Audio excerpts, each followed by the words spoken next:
Guys අද අපි රත්නපුර පතල බලන්න යන්නේ. අපි ගිහිල්ලාම බලමු මොනවද විස්තර කියලා. රයිට් ඕකේ.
අපි රත්නපුරට ආවා.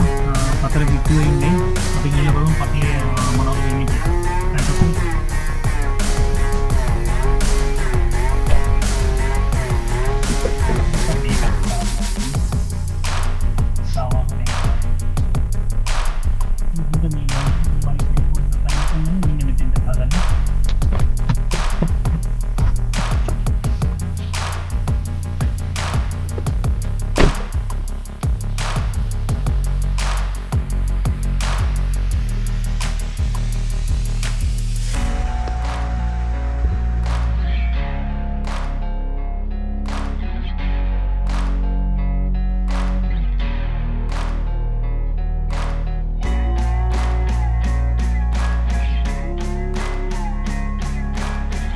Thangi galawa nih 120.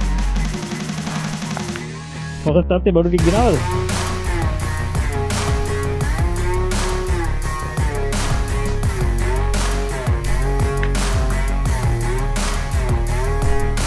Apa anik mesin yang nawat tolong bud. Jangan tanya ya.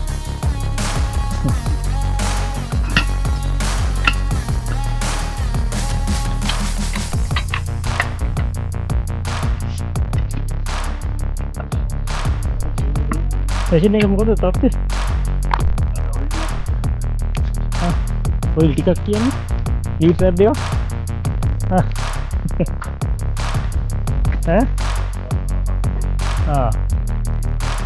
එහෙනම් ඉතින් පොඩ්ඩයි. ඒ කියන්නේ මුළු එන්ජිමටම දාන ඔයිල් ටික තමයි යන්නේ. ඔව් හැමදාම ඔයිල් මාරු කරන්න තියෙන්නේ.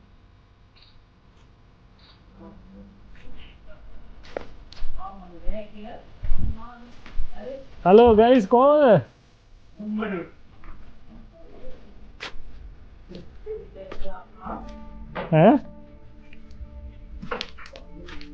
මෙන්න අපේ වාඩිය බලා ගන්න පුළුවන්. අපේ කොල්ල සෙට් එකක් ඉන්නවා. මේ තමයි අපේ අලුත්ම පතල. මේක පතලක් කිව්වට දැන් ඔයගොල්ලෝ මේක අපි මේක බැකෝ පතලක්. එතකොට එක මැෂින් එකක් කැඩිලා ඔයගොල්ලෝ දැක්ක හදනවා. ඉතින් මේ පතල ජීවිතේ හරිම දුෂ්කරයි. ඉතින් මේ වගේ නිතරම රිපෙයාර් වෙනවා. ලේසි නෑ කරගෙන යන්න. ඉතින් මේක බැකෝ පතලක්. අපි මේ පැත්තෙන් තමයි ගහන්න පටන් අරන් තියෙන්නේ.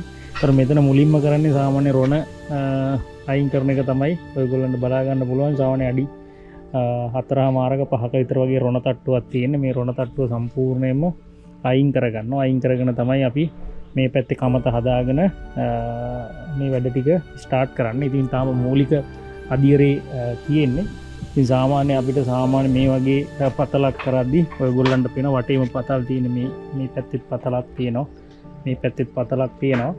ඉතින් මේ වගේ කුඹුරු වල විශේෂයෙන්ම රත්නපුරේ පතල් කරද්දී ඉතින් වතුර අපිට නිතරම රැඳෙනවා. ඉතින් ඒක නිසා අපි මේ වතුර ටික අයින් කරන්න මේ වගේ පොම්පයක් පාවිච්චි කරනවා. ඉතින් එන්ජින් එක ලොකු පොම්පයක්.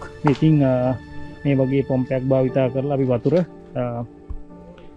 නිතරම වතුර ටික අයින් කරගන්නවා. නැත්තම් අමාරුයි වැඩ කරන්න. මේ බැකෝ දාලා වැඩ කරගන්න අමාරුයි. ඉතින් පොඩි අයිඩියා එකක් ගන්න පුළුවන්. විශේෂම දේ තමයි සාමාන්‍ය රත්නපුර ප්‍රදේශයේ ඉඩමක් ගන්නවා නම් සාමාන්‍ය අතින් කපපු නැත්තම් දෝනා බහැපු තිබුණට කමක් නැහැ ඉඩමක් ගද්දි. නමුත් බැකෝ ගහපු එකක් ගන්න උත්සාහ කරන්න එපා. ඒක තේරුමක් නැහැ. ඒ කියන්නේ හොඳට සුද්ධටම සුද්ධ කරලා කියන එක තමයි එතනින් අදහස් කරන්නේ. සාමාන්‍ය බැකෝ පතලක් ගහපුවාම ඉතින් ඒක නිසා බැකෝ පතලක් කරන්න කෙනෙක් ලෑන්ඩ් එකක් ගන්නවා නම් සාමාන්‍ය වලවල් බහැපු මේ උනාට කමක් නැහැ. එතකොට නත්තිරන් අර ඉතිරි වෙච්ච කොටස් ටික සුද්ධ කරලා ගත්තාම මැනි හොයාගන්න පුළුවන්. ඉතින් අපි ටිකක් වාඩිය ගිහපුවාම පොඩ්ඩක් යාවත් කාලීන කරලා තියෙන්නේ වෙන පතලක වගේ නෙමෙයි. මේකේ පොඩ්ඩක් වාඩිය අපි ටිකක් යාවත් කාලීන කරලා තියෙන්නේ. ඉතින් රයිට් ඔයගොල්ලන්ට පුංචි අදහසක් ගන්න ඇති කියලා මම හිතනවා. මේ පතලෙන් යම් කිසි අදහසක් ඔයගොල්ලන්ට වැදගත් කියලා හිතනවා නම් මේක තව කෙනෙක්ට බලන්න ෂෙයා කරන්න. ඉතින් ලේසි නෑ සාමාන්‍ය බැකෝ පතලක් කරනවා කියලා කියන්නේ ලොකු වියදමක් යනවා.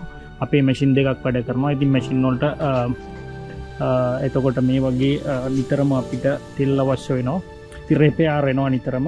ඊට අමතරව ගැරුම් මැෂින් තාම අපි ගෙනාවට හයි කරලා නැහැ. ඔයගොල්ලන්ට බලා ගන්න පුළුවන්. මෙතනත් මේ තියෙන වාඩි අපේ වාඩියක්ම තමයි.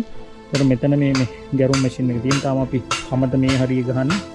ඉතින් ලං කරලා තිනවා. තාම මේක අපි තියලත් නැහැ. තාම මූලික අධීරය තමයි අලුතෙන් පටන් ගත්ත පතල. right okay. Thank you very much.